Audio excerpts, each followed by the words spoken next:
प्रभूच्या प्रेमळ नावामध्ये आपणा सर्वांस सलाम.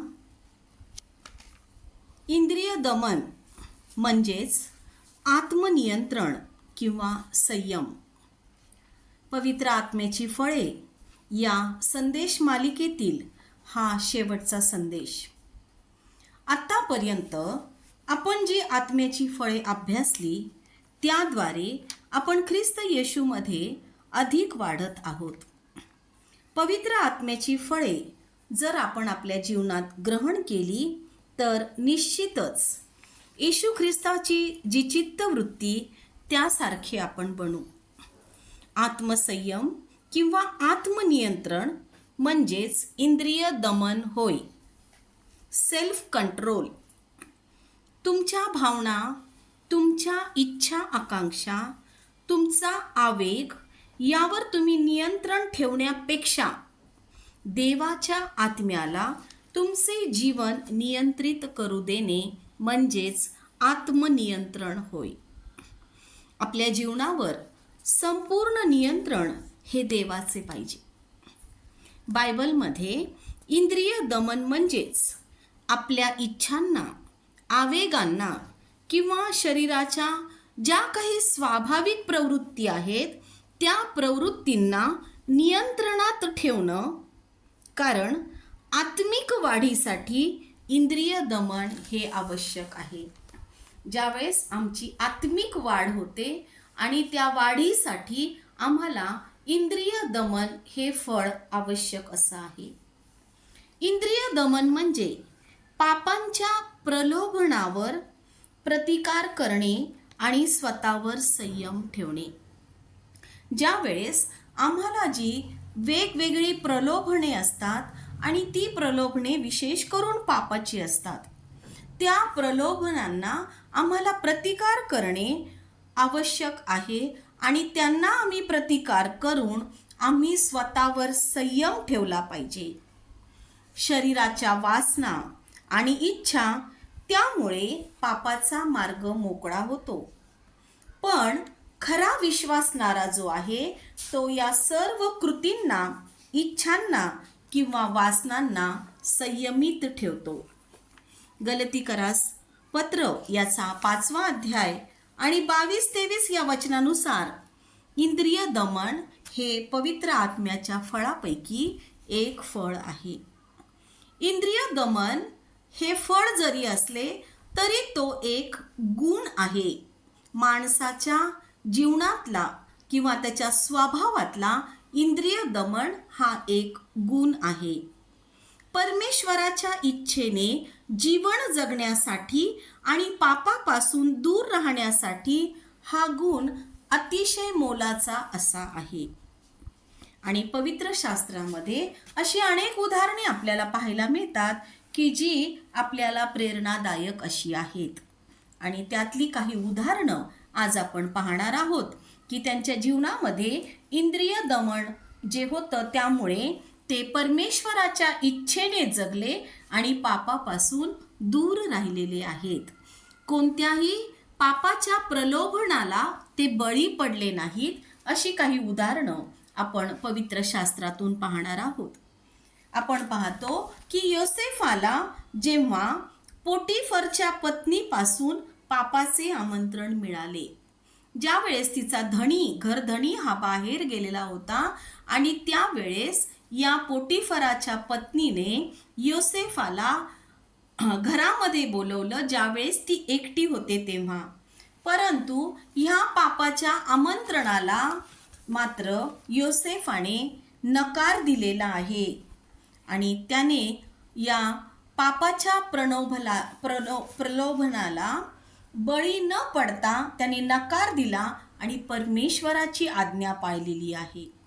आपल्या शरीरावर, आपल्या इच्छांवर त्याने नियंत्रण ठेवले आणि पाप करण्यास त्याने स्पष्ट नकार दिलेला आहे.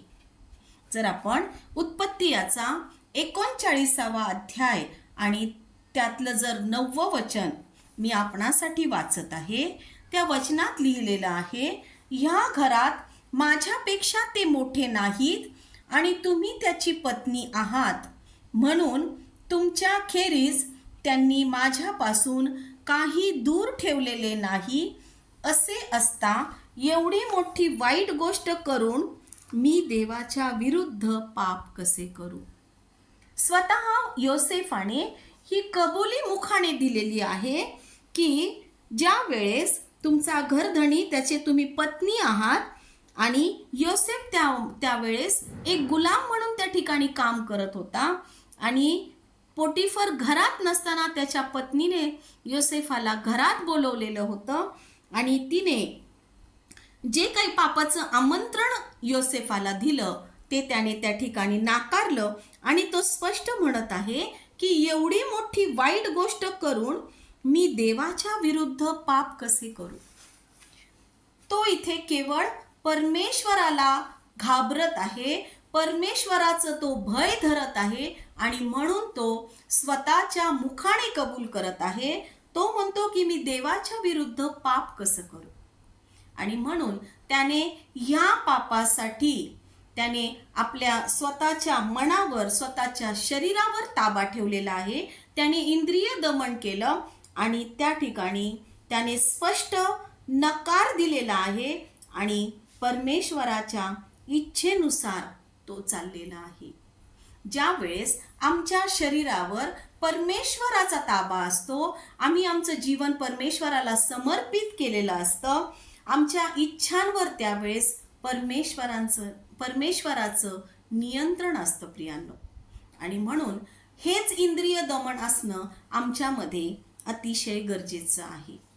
दुसरं उदाहरण आपण अभ्यासणार आहोत ते म्हणजे दानियेलाचं. दानियेलाचा पहिलाच अध्याय आणि त्या अध्यायामध्ये आपण वाचतो की नबुकदनेसर जो राजा होता त्या राजाने यरूशलेमेवर चढाई केली होती आणि त्याने त्या शहराला वेढा घातला आणि यहुदांचा जो राजा यहोयाकीम याला प्रभूने त्याच्या हाती दिलेले होते. आणि आपण पुढे पाहतो की नबुकदनेसर राजाने या युद्धामध्ये इस्रायली राजकुलांपैकी व सरदार घराण्यांपैकी काही तरुण पुरुष की जे अतिशय सुंदर दिसायला सुरूप आणि व्यवहारात दक्ष, त्याचप्रमाणे ज्ञान संपन्न आणि विद्या पारंगत असलेले असे तरुण त्या ठिकाणी घेऊन येण्यास सांगितले होते. आणि मग त्या ठिकाणी हे जे तरुण पुरुष होते ते यहुदा वंशातले होते. त्यामध्ये होता दानियल, हनन्या, मिशायल आणि अजर्या. हे सुकुमार त्या ठिकाणी त्या राजाच्या राजवाड्यामध्ये नबुकदनेसरासोबत राहायला लागले. आणि मग त्यांना सांगितलं होतं की राजा जे मिष्टान्ने खाईल किंवा जो काही तो द्राक्षारस पिल त्यातूनच या चौघांना त्यांचं खाणं पिणं त्यातूनच केलं पाहिजे. आणि 3 वर्ष या सुकुमारांचं संगोपन करायचं आणि नंतर त्यांनी राजाच्या हुजुरास यायचं, अशी राजाने त्यांना आज्ञा केलेली होती.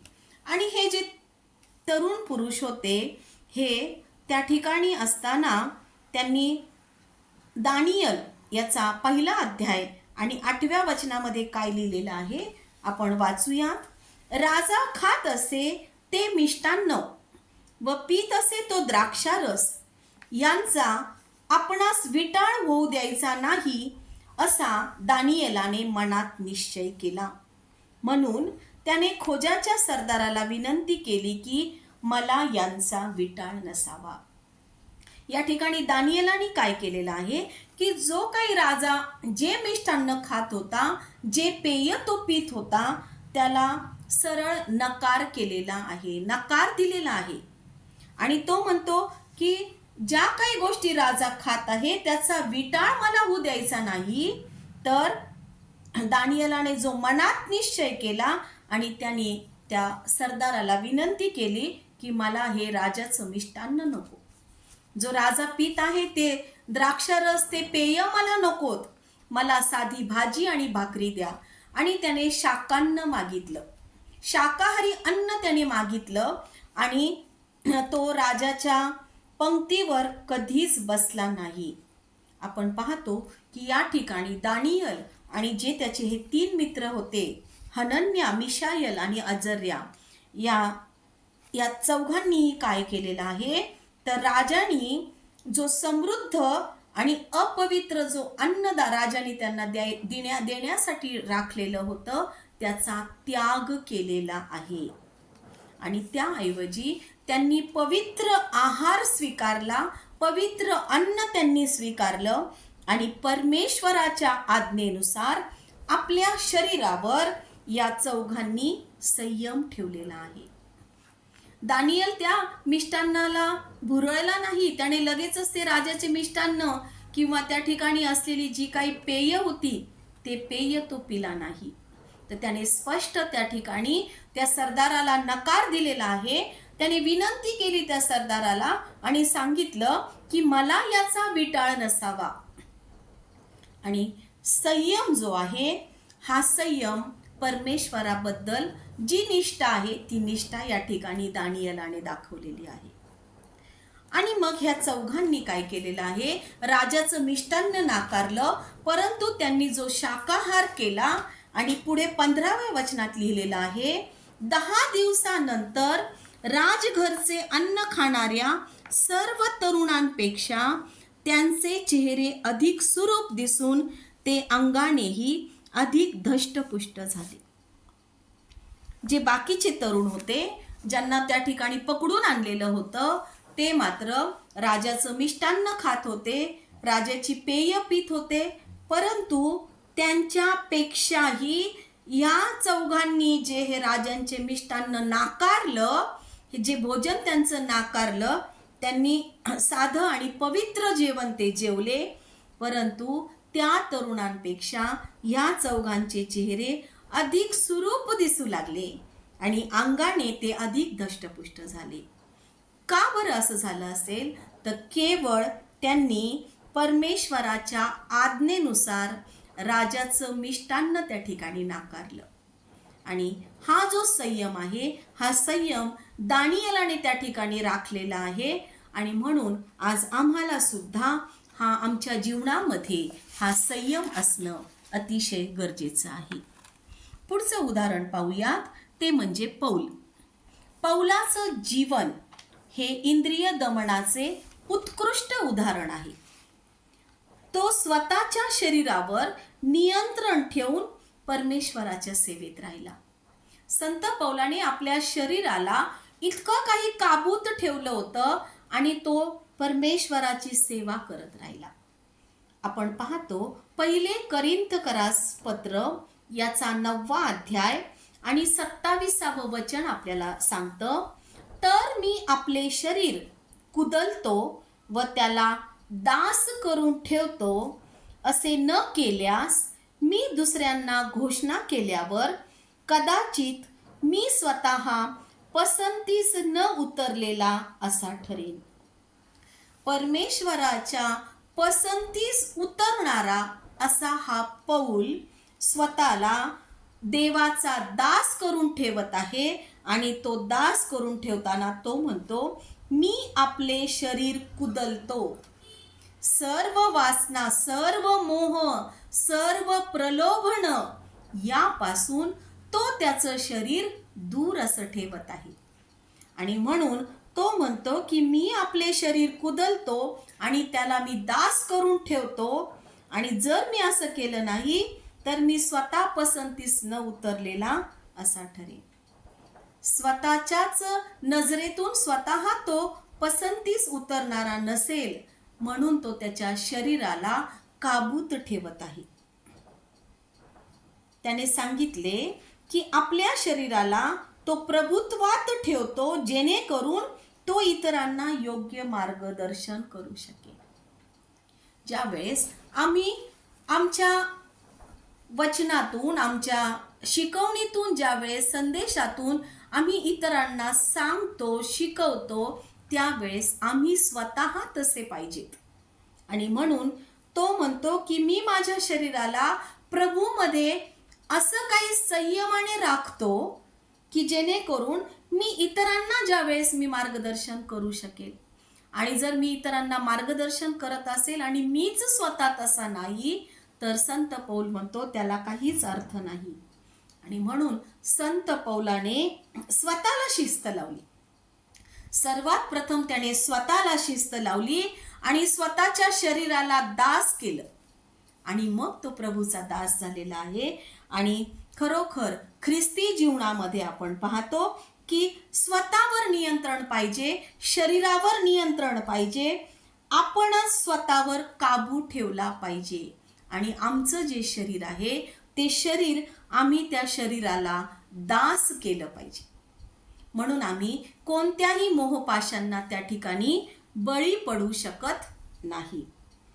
पुढे आपण पाहतो की स्वतः येशू ख्रिस्त, मत्ते याचा 4 अध्याय आणि 1 ते 11 वचनामध्ये आपण पाहतो की येशू ख्रिस्ताने 40 दिवस आणि 40 रात्र उपवास केली आणि प्रार्थना केली.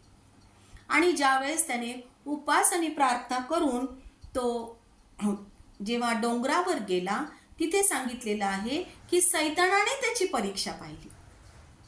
आणि या सैतानाने काय केलेलं आहे, तर या सैतानाने त्याला अरण्यात नेलं आणि त्याची परीक्षा घेतली. तेव्हा त्याच्या समोर, येशू समोर त्याने प्रलोभने ठेवली. जगातील सर्व राज्य आणि सर्व वैभव येशूच्या समोर ठेवलं आणि त्याला म्हणाला की तू मला नमन कर तर मी तुला हे सर्व जगातले सर्व राज्य आणि त्याचं वैभव देईल. एवढं मोठं प्रलोभन हे सैतानाने प्रभू येशूच्या समोर ठेवलेलं होतं. परंतु प्रभू येशू त्या प्रलोभनाला बळी पडला नाही, त्या मोहपाशात तो अडकला नाही.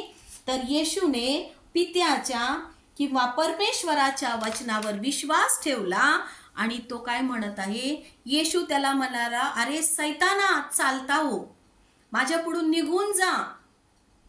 आणि या प्रलोभनांना येशूने स्वतः नकार दिला आणि त्याने दाखवलं की इंद्रिय दमनाद्वारे सैतानाच्या सर्व प्रलोभनावर विजय आपण मिळवू शकतो. आज आम्हाला सुद्धा आमच्या दैनंदिन जीवनामध्ये सैतान नानाविध प्रकारे आम्हाला छळत असतो, अनेक प्रकारे आमच्या समोर मोह टाकतो, मोहपाशात तो आम्हाला अडकवण्याचा प्रयत्न करतो आणि आम्ही त्या पापामध्ये अडकून जावं, आम्ही आमच्या शारीरिक वासना किंवा कुमार्ग यामध्ये आम्ही फसून जावं, त्या प्रलोभनांना आम्ही बळी पडावं म्हणून सैतान सतत आणि सतत कार्य करत आहे. परंतु जर आमच्या ठाई इंद्रिय दमन जर हे फळ, पवित्र आत्म्याचं हे फळ असेल, तर आम्ही सुद्धा सैतानाच्या सर्व प्रलोभनावर विजय मिळवू शकतो. आणि म्हणून सैतानाच्या या मोहपाशावर विजय मिळवण्यासाठी आम्हाला इंद्रिय दमन हे फळ आमच्या जवळ असणं अतिशय गरजेचं आहे. इंद्रिय दमन हा एक गुण आहे, स्वाभाविक गुण आहे. हा गुण आमच्या ठाई असणं अतिशय आवश्यक असा आहे. 5वं उदाहरण आपण पाहत आहोत ते म्हणजे मोशेचं. ज्यावेळेस मोशे इस्रायल लोकांना त्या ठिकाणी घेऊन जात असताना मोशेने अनेकदा आपल्या रागावर आणि संतापावर संयम ठेवलेला आहे. आपण पाहतो की इस्रायल लोकांनी अनेकदा त्यांना चीड आणली, कुरकुर केली मोशेला आणि ते म्हणत होते की तू आम्हाला इथं मरायला आणलंस का? आम्हाला काही तिकडं मरायला कबरा नव्हत्या का? आणि त्यावेळेस त्यांनी अन्न पाण्याची कुरकुर केली, त्यांची राहण्याची कुरकुर केली. किती दिवस तू आम्हाला असं प्रवासात नेत आहेस? आणि तरी सुद्धा मोशे यावेळेस आपल्या संतापावर संयम ठेवत आहे.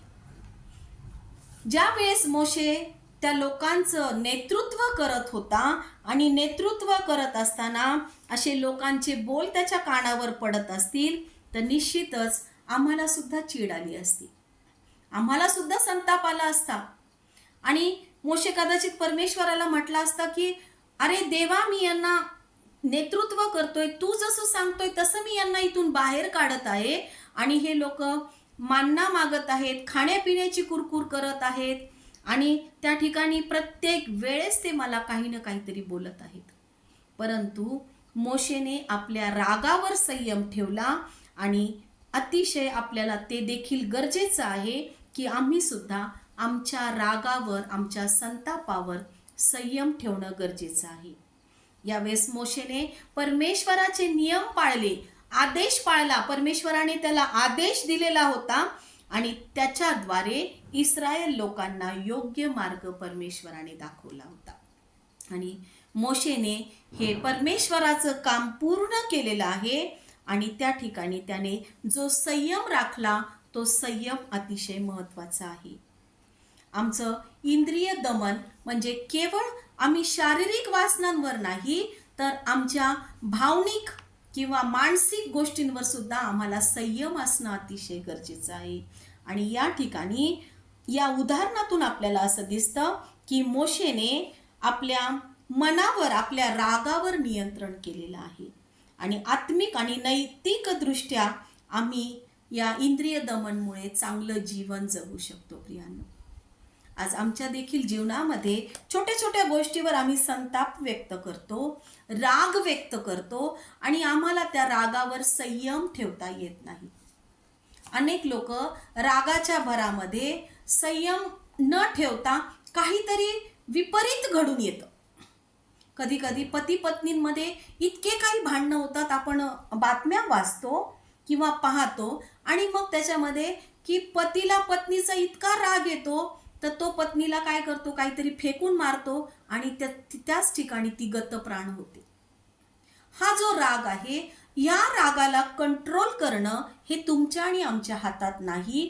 तर ज्या वेळेस आमच्यामध्ये इंद्रिय दमन आहे, हा जो आत्मसंयमनाचा गुण आमच्यात असेल तर निश्चित आम्ही त्या रागाला कंट्रोल करू शकतो आणि या इंद्रिय दमनामुळे आम्ही आत्मिक आणि नैतिक आमचं जीवन जे आहे ते चांगल्या प्रकारे जगू शकतो.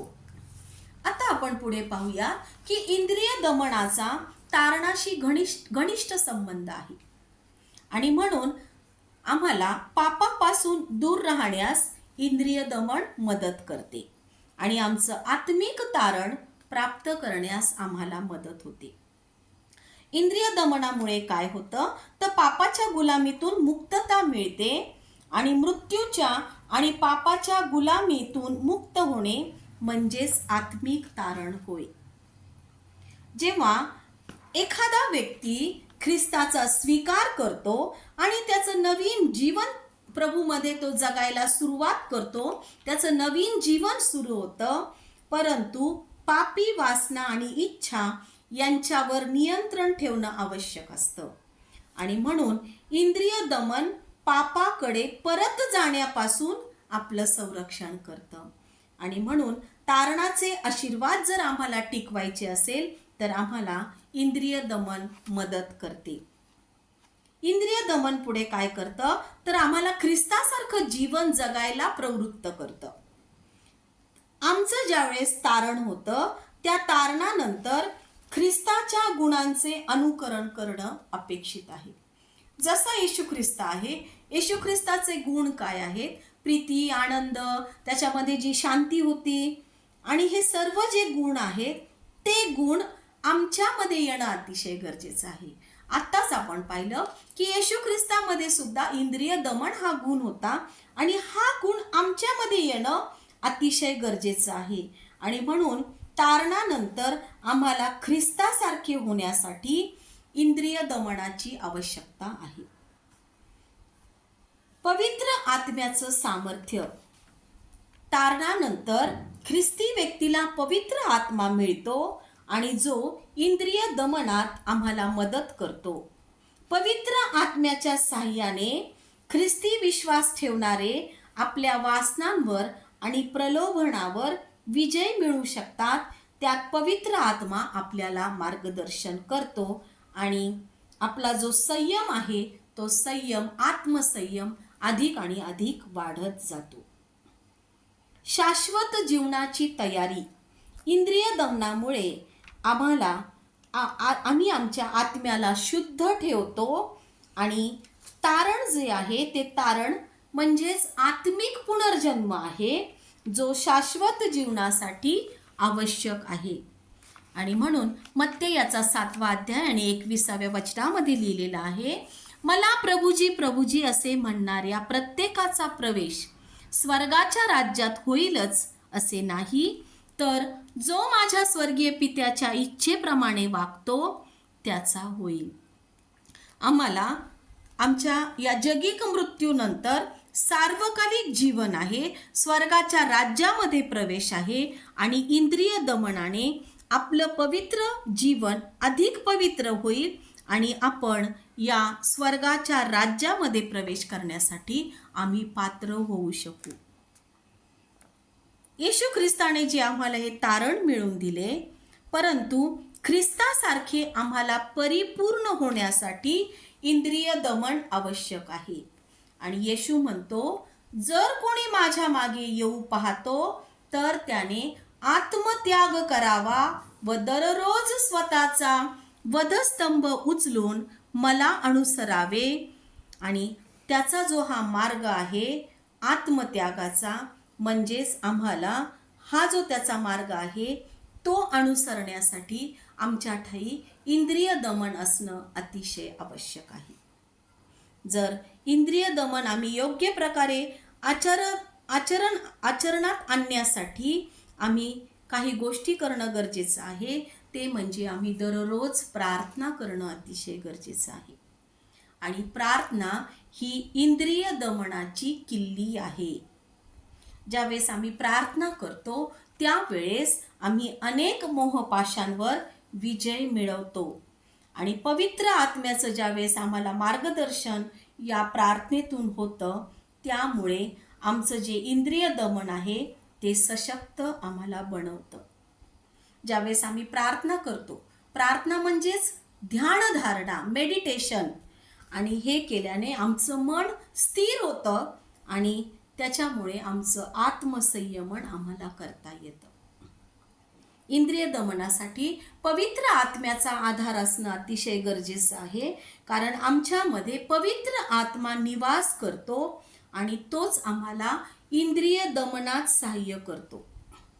पवित्र आत्माच आम्हाला सांगतो की तू असं करू नको, ही गोष्ट वाईट आहे, चांगलं काय वाईट काय हे तो आम्हाला सांगतो. आमचे विचार, आमच्या भावना, या सर्व गोष्टी पवित्र आत्मा नियंत्रित ठेवू शकतो. आणि तिसरी गोष्ट म्हणजे ज्या वेळेस आम्ही समर्पित जीवन जगतो त्यावेळेस आमच्यामध्ये इंद्रिय दमन असणं गरजेचं आहे. इंद्रिय दमन साध्य करण्यासाठी समर्पण आवश्यक आहे.